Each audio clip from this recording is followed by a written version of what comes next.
हम मात्र जनता के सामने एक छोटा सा नेतृत्व कर रहे थे, इसलिए हम जनता के बीच में आज इस बात की धन्यवाद देने आए हैं कि आपके संघर्ष की जीत हुई है। आपने 1 तारीख को, लोग कहते हैं कि आजाद हिंदुस्तान के 70 साल में बुढ़ागोटी में ऐसी सवारी हुई, और संघर्ष की बदौलत हम लोग आज सफलता के सोपान छू पाए। तो इस सारी संघर्ष समिति ने तय किया, जनता को जगाना चाहिए, जनता को बताना चाहिए ये प्रजातंत्र है, यहाँ न तलवारों की जरूरत है, न गोलियों की जरूरत है, न लाठियों की जरूरत है, न गालियों की जरूरत है। यहाँ मात्र संगठित होकर एक मात्र बटन दबाने की जरूरत है, सारी सफलताएं आपके कदमों में आकर। इसलिए हम एक पोस्टर आपके सामने लेकर आए। ये सारी की सारी भीड़ जो आपको दिख रही है, ये 1 तारीख का इतिहास है जो बुढ़ागोड़ जी में रचा गया। और इस फोटो को लेकर हम कहां गए, इसलिए लेके आए इसको। इस फोटो को लेकर वर्तमान में एक सरकार राजस्थान में राज कर रही है। उस सरकार का नाम है भानुमति का कुनबा। कहीं की ईट कहीं का रोड़ा, भानुमति का कुनबा जोड़ा। कोई सपा से आया, कोई बसपा से आया, कोई निर्दलीय आया, कोई इधर से आया, कोई उधर से आया। 102 लोगों के एक चंडाल टोकरे ने मिलकर ऐसा चोर गिरोह बनाया जिसने पूरे राजस्थान को लूट दिया। उस गिरोह को भी ठुकना पड़ा, उसके भी समझ में आए उनके मुखिया के, अगर जनता ने इस प्रकार का संघर्ष करने का मानस बना लिया है तो दुनिया की कोई ताकत इनको रोक नहीं पाएगी। इसलिए हमारे सामने कहा, आपका बुढ़ागोड़ जी झुंझुनू में रहेगा, आप जाइए, आपका सम्मान। ऐसे वक्त पर, ऐसे समय पर एक कबीर देश के प्रधानमंत्री रहे जिनका नाम था परम आदरणीय पूज्य अटल बिहारी जी वाजपेयी। उनकी 4 लाइनें मुझे हमेशा याद आती हैं। वो कहते थे, बाधाएं आती हैं आए, हमारे सामने भी आई। ये गांव जिसने भारतीय जनता पार्टी का पेड़ लगाया, परम आदरणीय सम्मानीय पूजनीय स्वर्गीय समदर सिंह जी, जिन्होंने भारतीय जनता पार्टी को उस गांव में खड़ा करने का काम किया, उनका नाम लिए बिना नहीं रह सकता।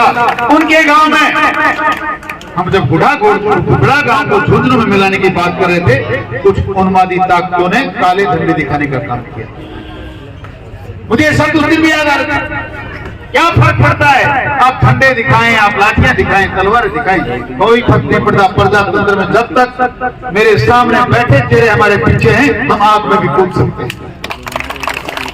वो कहते थे, बाधाएं आती हैं आए, घिरे चलेगी घोर गठाएं, नंगे पांव अंगारों पर चलकर सिर पर बरसे साए ज्वालाएं, निज हाथों में हाथ लगाकर चलना होगा, कदम मिलाकर चलना होगा। हम कदम मिलाकर चलेंगे, दुनिया की कोई ताकत सफलता को हमसे छीन नहीं सकती। हम उस पार्टी की विचारधारा के लोग हैं जिनका अभी मैंने आपके सामने 4 लाइनें रखी। उन्होंने कभी जीवन की जीने और मरने की परवाह की नहीं, और हमने कभी नैतिकता नहीं खोई। हम नीति और नैतिकता नहीं खोते। एक वोट की खातिर हिंदुस्तान की सल्तनत गिर गई, पार्लियामेंट में बहुमत खो दिया, पर किसी के सामने भीख नहीं मांगी, गिड़गिड़ाए नहीं, समझौता नहीं किया।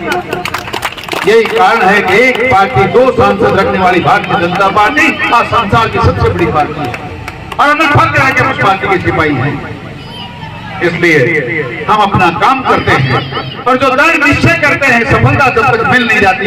हम स्वामी विवेकानंद के पद चिन्हों पर चलने वाले लोग हैं। वो कहते थे, आप चलिए तो सही, आप चलिए, जिस दिन आप चलेंगे लोग आपके विरोध में खड़े होंगे, आपकी खिलाफत होगी। आप चलते ही जाएंगे तो लोग एक बार खिलाफत के साथ साथ विरोध भी करेंगे, संघर्ष भी करेंगे, कुछ लोग आपसे सहमत होंगे। एक समय आएगा पूरी दुनिया आपके पीछे चलने लगेगी। मैं आपको वादा करता हूं, मैं आज संघर्ष की जीत हुई है, और जीतने के आज बाद पिछले 1 महीने से लगातार गांव गांव में उन्माद उमड़ रहा है। घोड़े नाच रहे हैं, ऊंट कूद रहे हैं, लोग बाग फूल बरसा रहे हैं, और हमें ऐसा लगता है कि पता नहीं कितनी बड़ी जंग जीत कर आए। बस लोगों को समझने का फर्क इतना ही है, ये जीत हमारी नहीं है, ये जीत मात्र आपकी है।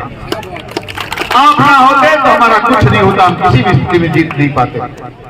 हम आपका स्वागत करने आए हैं, आपको धन्यवाद देने आए हैं, आपको आगाह करने आए हैं, आपको जगाने आए हैं। उठो जागो, आप की अंगुली में वो ताकत है, पूरे हिंदुस्तान की संसद को बदल सकती है। उदय त्रिपाठी का तो मायना ही क्या।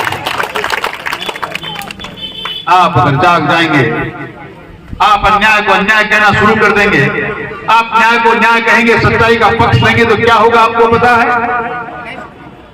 वो होगा जो माननीय परम श्रद्धेय वाजपेयी जी ने कहा, आज हम दो हैं, कोई बात नहीं, पर अन्याय करने वालों एक दिन देखना तुम्हारा नाम लेने वाला कोई नहीं बचेगा। और हिंदुस्तान की संसद में कांग्रेस का नाम लेने वाला कोई नहीं बचा। दुर्भाग्य है हमारा। भारतीय जनता पार्टी यशस्वी सरकार के मुख्यमंत्री माननीय वसुंधरा जी ने क्या किसान के, जो राजस्थान के किसान को क्या दे दिया? आप लोगों को क्या नहीं दिया? किसान का कर्ज माफ हुआ, बिजली का बिल माफ हुआ, सड़कों का टोल माफ हुआ, भामाशाह योजना के माध्यम से एक एक व्यक्ति का इलाज हुआ, अन्नपूर्णा रसोई के माध्यम से आप जिस शहर में भी जाएंगे पैसा जेब में, कोई बात नहीं, भूखे नहीं मर सकते। महिलाओं का मान सम्मान किया, बेटियों की शादियां करने का काम किया।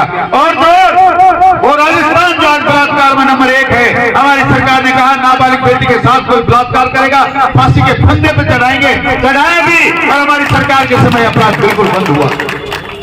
दुर्भाग्य देखिए, सरकार ने आज बलात्कार और भ्रष्टाचार में देश में नंबर 1 है।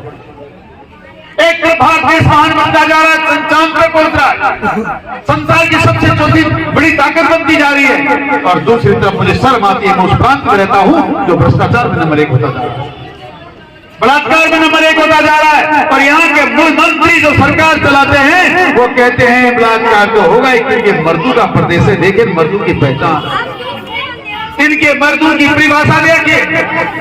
ऐसे हालात में हम लोग जीते हैं। इसलिए बुजुर्गों और नौजवान दोस्तों, मैं तो आपके चरणों में नमन करके मात्र इतना कहने आया हूं, अब 70 साल के आजाद हिंदुस्तान में बातों का कोई लेना देना बचा नहीं। हमारी जाति पाति धर्म और मजहब कुछ नहीं होना चाहिए। इन सब चीजों से ऊपर उठकर हमें काम करना चाहिए, और इस बात पर भरोसा करना चाहिए। हमारी सरकार ने जिस प्रकार 2013 से लेकर 18 तक राम राज स्थापित करने का काम किया, हमारी कथनी और करने में फर्क नहीं है। 500 साल से लगातार ये सनातनी कभी मंदिर बनाने की बात करते हैं, कभी कोई और बात करते हैं। हमने पूरे देश को साथ रखकर हर धर्म और हर मजहब का सम्मान करते हुए धारा 370 को हटाया, हमने 35A को हटाया, हमने रामलला का भगवान का मंदिर भी बनाया, और हर एक धर्म के हमने मान और सम्मान बढ़ाया। किसी के साथ कोई अन्याय नहीं की। हम वाकई वसुधैव कुटुंबकम का की स्थापना करने वाले लोग हैं, इसलिए आपको विश्वास दिलाने आए हैं। आप जागिए, आप संगठित रहिए। आने वाला राजस्थान डबल इंजन की सरकार का राजस्थान होगा। जिस प्रकार उत्तर प्रदेश लगातार आगे बढ़ रहा मोदी जी के नेतृत्व में, उसी प्रकार राजस्थान भी आगे बढ़ेगा, और मोदी जी के नेतृत्व में देश ही विकास नहीं करेगा, राजस्थान में नंबर 1 बनेगा। कभी था 13 से 18 में, अब भी बनेगा। ऐसा हम आपसे निवेदन करने आए हैं। आपको हम धन्यवाद इस बात का भी देने आए हैं कि आप लोगों ने हमें बड़ा मोटिवेशन दिया, हमारी हिम्मत बढ़ाई। बुढ़ागोड़ जी में पहुंचकर आप लोगों ने जो संदेश हमें दिया, उस संदेश के भरोसे एक दिन हम जीत कर आए हैं। आपके सामने निवेदन लेकर आए हैं कि हम इस भ्रष्टाचार को, इस बलात्कारी सरकार को उखाड़ फेंकना चाहते हैं। इनको हम ऐसी जगह पहुंचाना चाहते हैं कि दोबारा उदय त्रिपाठी में इस प्रकार के कार्यक्रम क्रियाक्रम करने वाले लोग ना आए। इसलिए आओ, इस बात की मदद करो कि हम सनातनी संस्कृति के लोग मात्र आपके यहाँ ऐसी व्यवस्था करना चाहते हैं। हम ऐसा राम राज चाहते हैं जहाँ हर एक जाति पाति धर्म समाज का लोग आदमी सुरक्षित रहे, हर एक का मान सम्मान हो। ये हमारी भावना है। हम राजस्थान का विकास करना चाहते हैं, हम उदय त्रिपाठी का विकास करना चाहते हैं। और हमने पहले भी मैंने जब रहा हूँ, मैंने कहा था बड़ा गांव उदय त्रिपाठी का प्रवेश द्वार है, और इस प्रवेश द्वार पर मेरे समय में कोई कमी नहीं छोड़ी काम करने में। उसी प्रकार पुनः एक बार काम करके बड़ा गांव का नाम रोशन करेंगे। आपसे यह भी जानना चाहता हूँ कि अगर गुड़ा और पोख नगर पालिका बन सकती है, तो आप ईमानदारी से कहिए इस विधानसभा का सबसे बड़ा गांव कौन सा है? क्यों नहीं बना? बनना चाहिए था ना। सिर्फ चक्कर ये है कि लोग ये समझते हैं कि जाति समाज के वोट हमारी जेब में है, ये तो कहां जाएंगे, गली जाएंगे। ये सोच बदलनी होगी। वोटों में जाति पाति धर्म मजहब का लेना देना नहीं होना चाहिए। जिस प्रकार का हक व्यक्ति का है, जिस प्रकार का औसत पर व्यक्ति का है, जैसी जनसंख्या आदमियों की है, उसके अनुसार विकास होना चाहिए। जो होना चाहिए था वो नहीं हुआ। हम आपसे वादा करते हैं, ये संघर्ष समिति और भारतीय जनता पार्टी आपको विश्वास दिलाती है, हम गुढ़ागोड़जी में उपखंड भी बनाएंगे, आपकी पंचायत समिति और आपका प्रधान भी होगा, आपके यहाँ मुंसिफ कोर्ट भी बनेगा, और हमारा समय आया तो आपका गांव नगर पालिका भी बनेगा। आपको विश्वास दिलाना चाहते हैं, मात्र आपके सहयोग की जरूरत है, आपके हिम्मत और आपके पीछे, हमारे पीठ पे पीछे आपका सहयोग चाहिए, आपका हाथ चाहिए। फिर हम बिल्कुल जिस प्रकार एक संघर्ष को जीत कर आए हैं, आने वाली लड़ाइयों में हम आपको जीत कर दिखाएंगे। आप लोग यहाँ पधारे, आपका बहुत बहुत धन्यवाद। आपने मुझे सुना, इस बात के लिए आपका साधुवाद, बहुत बहुत धन्यवाद। जय हिंद, राम राम।